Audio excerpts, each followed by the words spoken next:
En ce moment, récemment, quand j'ai cherché un emploi, j'étais très intéressé par la stack technique de l'entreprise et un peu moins des missions annoncées et des projets en cours avec un peu plus de perspective, comme par exemple quels sont les projets voulus de l'entreprise plus tard. Qui m'anime, c'est il faut un challenge technique et de l'ambition technique et un truc où ce sera un peu secoué et où j'aurai de l'impact sur l'entreprise. Bonjour, je suis Evelyne Noton, je suis ravie de vous accueillir sur ce nouvel épisode des podcasts Tech Rocks et j'ai comme invité Hugo Venturini. Bonjour Hugo. Bonjour Evelyne, Hugo Venturini, invité du podcast Tech Rocks et j'accueille Evelyne Noton. Bonjour Evelyne. Bonjour. Avec Evelyne, on s'est demandé si on n'allait pas aborder un sujet qui finalement, passe un peu à la trappe, qui est dans la recherche d'emploi, non pas la préparation aux entretiens techniques, on sait qu'il y a des choses qui sont partagées, non pas forcément, les premiers jours dans l'entreprise, mais simplement comment est-ce qu'on trouve les opportunités?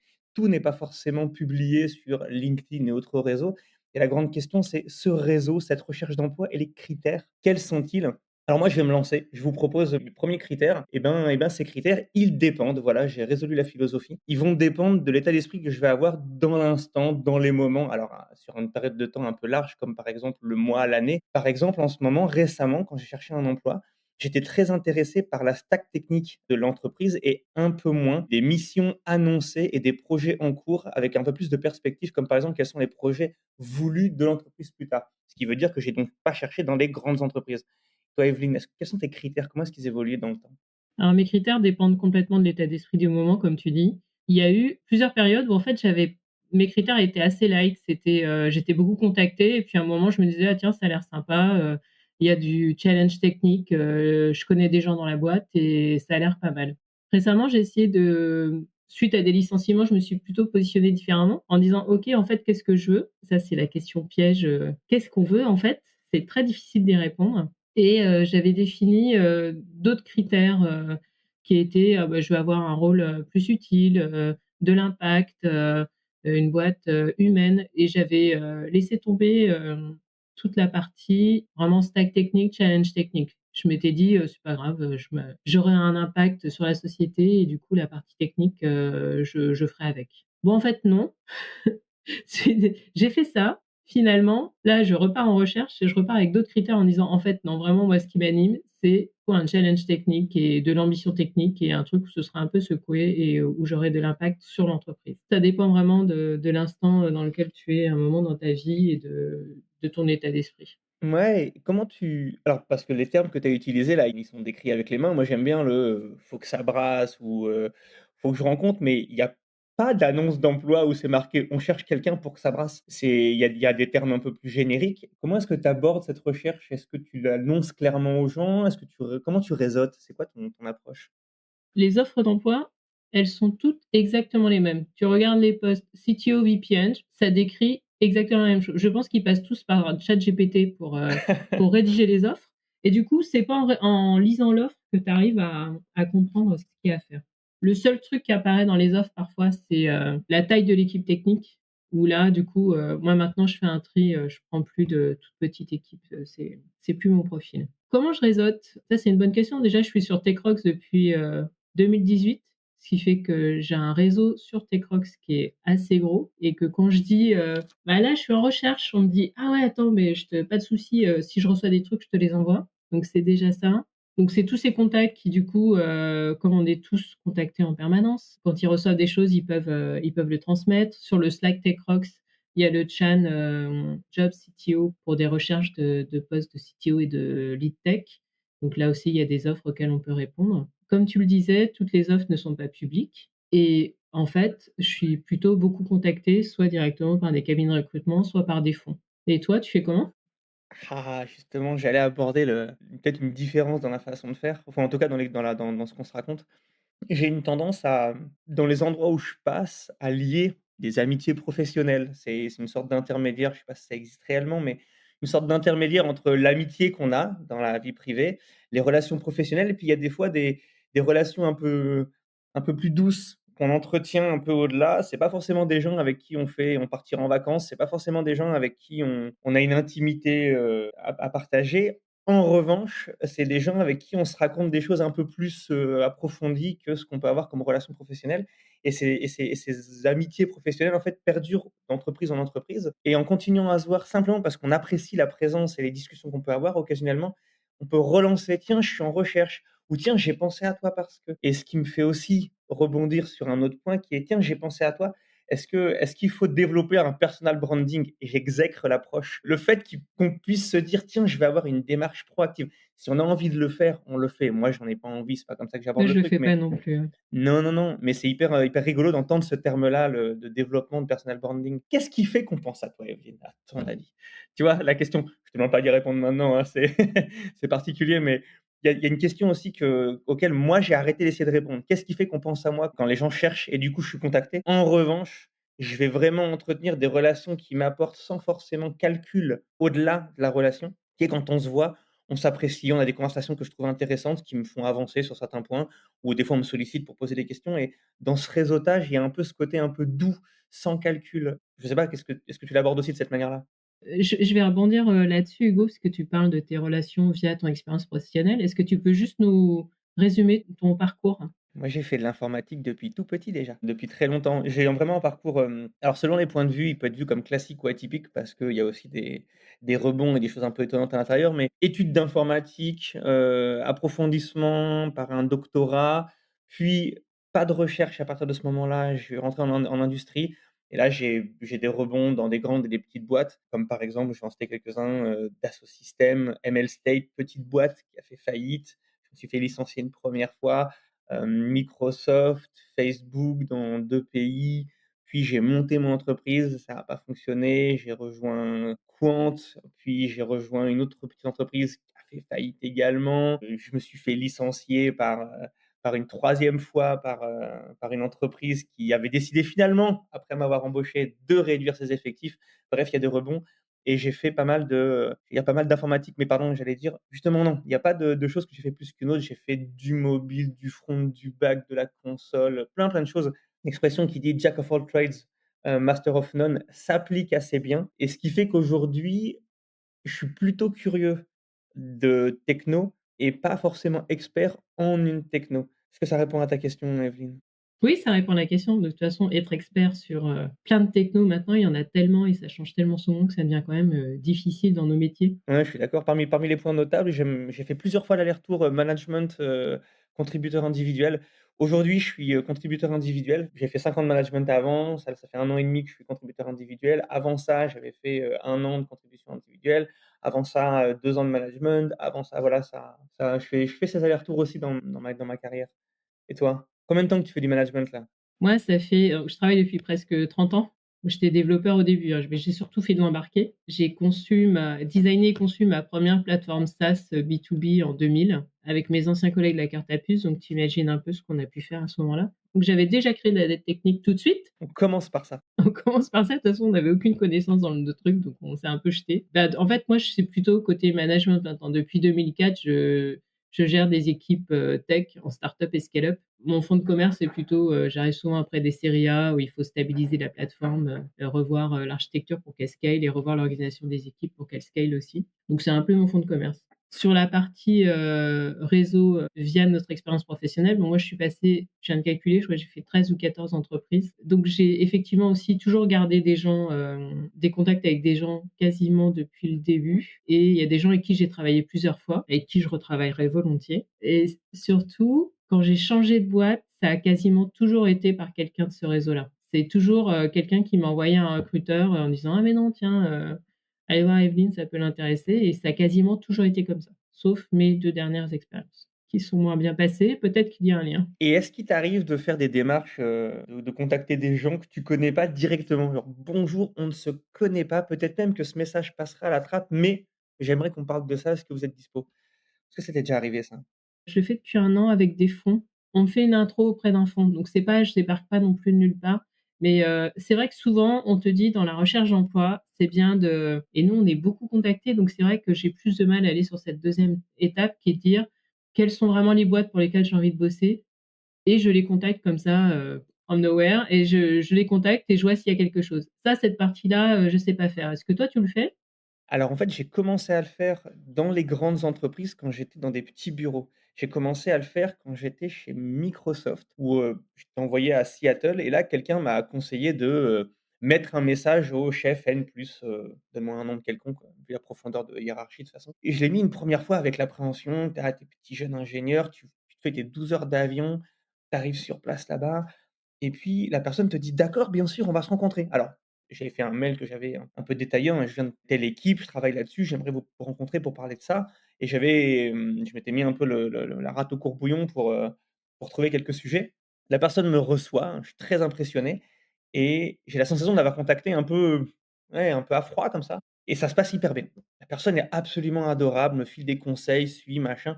Attention, je suis dans ses équipes, donc de toute façon, on va pas s'envoyer bouler, mais il y a le côté un peu et là, j'ai commencé à prendre cette habitude. Je fais: «OK, ça marche» et j'ai commencé à pinguer des gens, à contacter des gens dans toute l'entreprise de manière un peu large et en sortant un peu de la hiérarchie, juste pour dire: «Je suis de passage dans la ville, est-ce qu'on prendrait pas un café ensemble pour se parler?»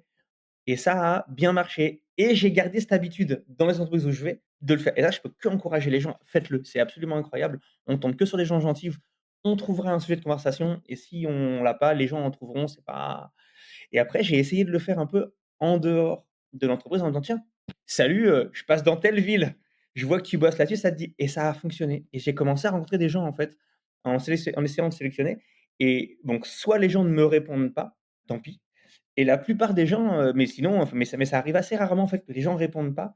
Ils répondent des fois un peu tard: «Ah, je suis désolé, j'avais pas vu, machin», mais que des gens gentils et il m'est arrivé de rencontrer quelques personnes de manière, un peu, du coup, un peu aléatoire comme ça. Tu targetes des entreprises? Tu le fais dans le cadre d'une recherche d'emploi ou juste pour agrandir ton réseau? C'est plutôt parce que je suis quelqu'un de curieux. C'est plutôt parce que je suis curieux et il y a un autre truc, c'est que, l'expérience avançant, je suis rentré dans la catégorie ch qu'on des gens qu'on va contacter pour prendre un peu d'informations, parce qu'on cherche un mentor, parce qu'on est curieux d'une certaine expérience et je fais très attention à toujours essayer de répondre aux gens qui m'écrivent.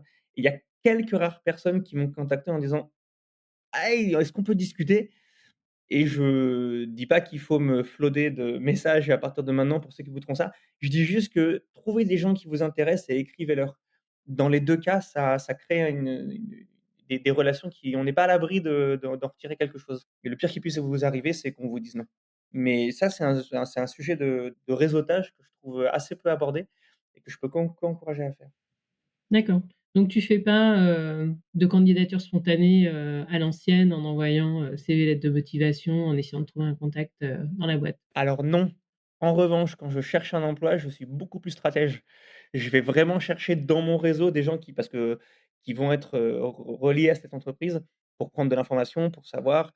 Le temps avançant, je connais de plus en plus de gens dans de plus en plus d'entreprises à des degrés 1, 2, 3, mais ça arrive forcément et dans ces cas-là, je vais plutôt essayer d'avoir une mise en relation. Tout simplement parce que de la même manière que, comme tu disais, on est souvent sollicité, il y a un moment donné, quand on reçoit, trop de CV par jour, par mois, il y a forcément une partie des sujets des personnes, pardon, des profils qui passent, sous notre radar et c'est un peu rageant, quand on pense qu'on aimerait bien bosser dans une entreprise de pas se donner les moyens d'être repéré. Je préfère me prendre un non plutôt qu'un: «Oh, on n'avait pas vu, c'est dommage». Donc du coup, j'ai une tendance à être plutôt stratège par rapport à ça.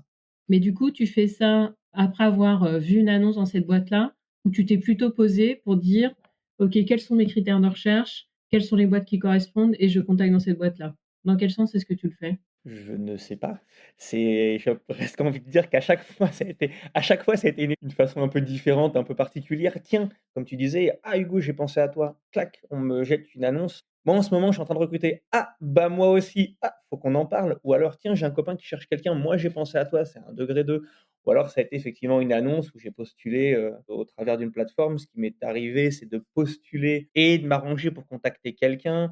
Une fois, 2 fois, de relancer.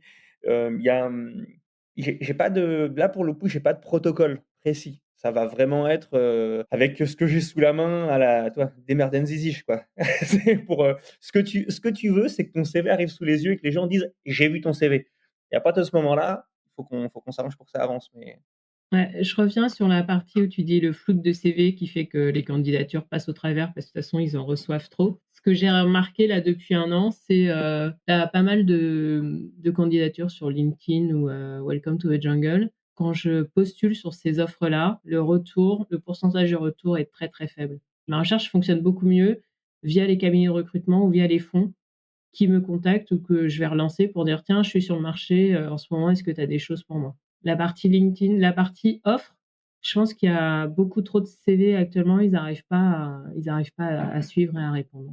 C'est un bon point, j'entends dire ça. Alors j'ai pas de chiffres, j'ai pas de data pour appuyer, mais c'est effectivement quelque chose que j'ai entendu, récemment, cette profusion de candidatures, cette dispersion. C'est pas forcément ouais?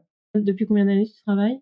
Ah moi j'ai eu mon diplôme en 2004 et j'ai soutenu mon doctorat en 2008. Donc ça fait 20 ans, presque 20 ans, quoi.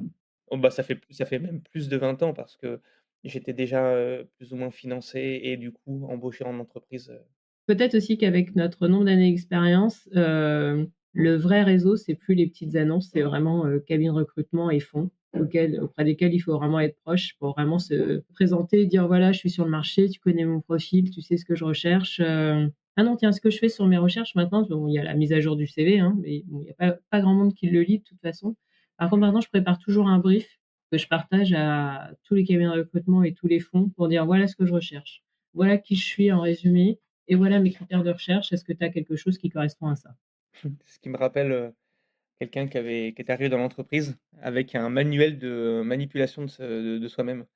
Alors je le formule comme ça maintenant, mais j'aime beaucoup et Ouais, la personne arrivait en disant: «On va se voir pour la première fois, mais voilà comment je fonctionne, voilà qui je suis» et envoyer un document de récap. En fait, ça correspondait hyper bien à la personne qui a fait ça. je vois qui c'est. Bien sûr et nous le saluons au passage mais en revanche, de prime abord, j'avais trouvé ça assez étonnant, j'étais mitigé sur la démarche. Je ne le fais toujours pas, mais je trouvais ça rigolo. Mais effectivement, c'est: «Bonjour, voilà qui je suis, voilà comment ça avance, voilà comment j'avance, voilà comment est-ce qu'on peut, Voilà ce que je recherche. voilà ce que je recherche». Ouais, ça, c'est quelque chose que j'ai pas forcément fait. C'est ça, je le fais plutôt en discussion avec des gens. En fait, comme on est pas mal contactés, ça permet aussi de faire le filtre parce que là sinon, là en ce moment c'est reparti, tu vois? Genre j'ai presque un contact par jour, donc si tu filtres pas, tu es floudé sous les entretiens, quoi. Donc ça permet de leur dire: «Ne venez pas me voir pour, ça, ça ou ça, venez me voir uniquement pour ces critères-là». Ouais et pour les gens qui sont pas contactés une fois par jour, comment on fait? C'est quoi la démarche?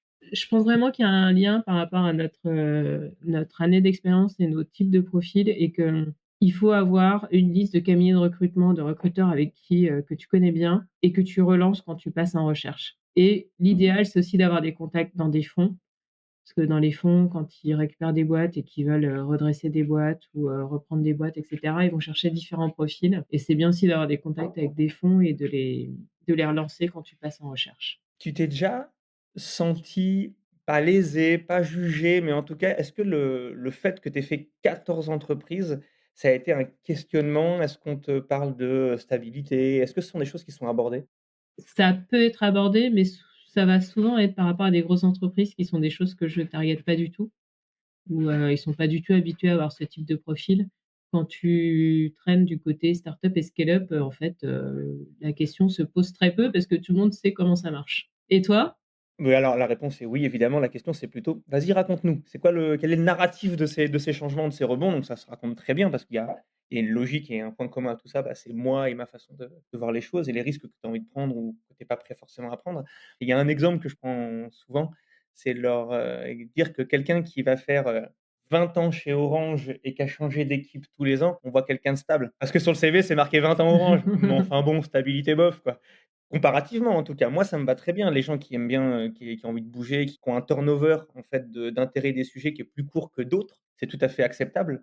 Mais effectivement, quand je prends cet exemple-là, les gens sont là: «Ah ouais, c'est vrai, c'est une question qui peut revenir» et ça peut des fois être un frein au fait de changer. Beaucoup de fois, on entend comme, conseil: «Attends un peu, stabilise, va en profondeur», par exemple, un truc qu'on m'a dit, c'est: la première entreprise doit durer au moins 5 ans. La personne était affirmative et une autre m'a dit: «La première entreprise doit durer au moins 2 ans». C'est affirmé. Une autre m'a dit: «La première entreprise, ça doit être une grande entreprise». Une autre m'a dit: «La première entreprise, ça doit être une petite entreprise avec beaucoup d'aplomb». Tous ces gens avaient beaucoup d'aplomb et c'est c'est pas forcément des choses qui sont forcément vraies et ça fait un lien avec ce qu'on disait au tout début qui était plutôt de dire: «Est-ce que finalement, quel est l'état d'esprit du moment où on cherche et qu'est-ce qu'on pense qu'il va nous apporter?» Moi, j'ai eu la remarque une fois, j'étais dans une boîte, on était plusieurs de la même école et on est allés faire une présentation dans notre école auprès de la dernière promo. Quand je me suis présentée, il y a un des jeunes, donc je sais pas, il avait 21 ans. En gros, il était pas né quand j'ai commencé à bosser et qui me dit: «Mais toi, t'es pas stable, tu construis pas ta carrière, comment est-ce que tu fais ça?» Et je lui dis: «Mais parce que toi, tu sais quels seront les métiers, dans 20 ans et tu sais donc exactement ce que tu veux faire et comment tu vas construire ta carrière sur les 20-30 prochaines années, quoi». Mais bon, je pense qu'on cherchait pas la même chose. C'est vrai que moi, j'ai pas construit de carrière et il y a un moment, je construisais même pas la façon dont je changeais. C'était, j'étais contactée, j'étais à un moment dans une boîte où, je commençais à lever le nez de ce que je faisais et hop, je changeais, quoi. Parce que j'allais apprendre, parce que ça allait être, sympa et Le point commun de tous ces changements que j'ai pu faire, effectivement, d'abord comme toi, j'ai pas construit de carrière, j'ai pas été stratège par rapport au ça a été très opportuniste. En revanche, à chaque fois, je l'ai fait avec la conviction que c'était la bonne chose à faire. Je dis pas que j'ai quelques petits regrets occasionnels droite-gauche en me disant: peut-être que là, j'aurais pu réfléchir une minute de plus», mais enfin, j'ai dit une minute parce que c'est un peu insultant sur le temps que j'y ai passé à chaque fois, mais à chaque fois, j'y suis allé avec conviction et le vrai truc, c'est qu'en tout cas, à chaque fois que j'ai cherché un emploi et je l'ai fait en donnant un peu de ma personne et en expliquant bien qu'en arrivant quelque part, que j'étais là pour essayer de faire avancer les choses et à chaque fois qu'il y a eu un changement d'entreprise, en fait, émotionnellement, ça a été assez prenant. J'ai pas eu de changement qui s'est fait de manière anodine. J'ai toujours eu des émotions fortes au moment du départ et au moment de l'arrivée, parce qu'à chaque fois, tu as l'impression, en fait, d'abandonner quelque chose dans lequel tu t'es donné et ça, c'est un point aussi qu'il faut pas oublier, c'est que c'est pas anodin. On change pas l'entreprise comme on change de t-shirt. non, non, on laisse des gens, comme tu disais, on crée des liens et il y a plein de gens qu'on garde au cours de toutes nos années d'expérience et c'est pas, tu laisses des potes et tu espères que tu vas en retrouver, là où tu vas.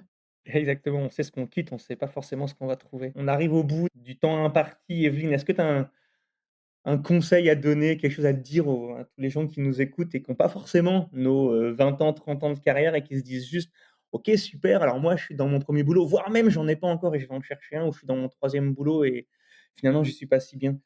Est-ce qu'il y a un truc qu'on peut se dire là qui nous fait tenir? Alors moi, je cherche toujours à savoir est-ce que mon boulot va m'amuser? Est-ce que ça va m'amuser parce que les challenges qu'il vont y avoir vont vraiment m'intéresser? Je vais me prendre un peu la tête dessus et surtout, est-ce que le contexte humain autour va être assez sympa pour qu'on ait, tous vraiment envie de se jeter, dans la bataille et d'aller vers un même but?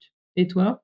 J'ai la sensation d'avoir l'immense privilège d'avoir allié des choses qui me plaisent avec le moyen de vivre, d'être rémunéré, de payer pour mon train de vie, pour toutes ces choses qui sont en plus, au-delà de mon travail et que c'est un domaine qui est porteur, dans lequel il y a de l'emploi, dans lequel il y a de la diversité, dans lequel il y a des gens que je trouve passionnants et donc du coup, j'ai la sensation de me devoir et de devoir aux autres le fait de prendre le temps d'aller m'amuser tous les jours, d'aller apprendre des choses tous les jours, d'aller faire bouger certaines lignes tous les jours et de pas tourner en rond dans un bocal et j'ai envie de dire du coup, que le conseil, c'est faites attention à pas gâcher les instants que vous passez dans votre travail, dans vos emplois, dans vos apprentissages, dans vos rencontres parce qu'on a l'immense chance d'être dans un milieu très, très riche et qui permet en fait de pas s'ennuyer. Enfin, Ouais, on apprend en permanence, ça évolue en permanence, et c'est sympa de pouvoir toujours apprendre et toujours se challenger et se dire: